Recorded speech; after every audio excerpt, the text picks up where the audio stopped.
Setting a schedule at the device level creates a master timer that overrides all other schedules and timers in Kids Place.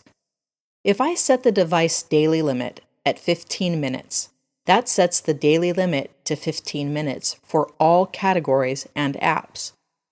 For flexibility, create schedules at an app and category level. For example, I want my child to have constant access to her phone and texting. I've created a category called COM with her communications apps. In the advanced timer, I make sure the device level is set to full access. The daily time limit for every day is set to 23 hours and 59 seconds, and the schedule is clear or completely blue.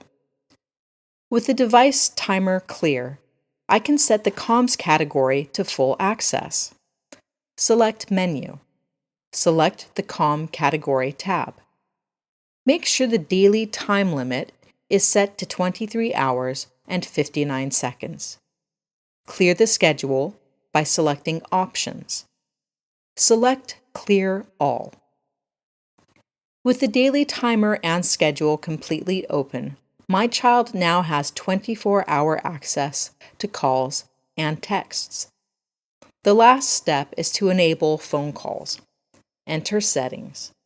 Select Parent Controls. Check Allow Phone Calls. At this point, other app and category schedules can be set separately in the advanced timer.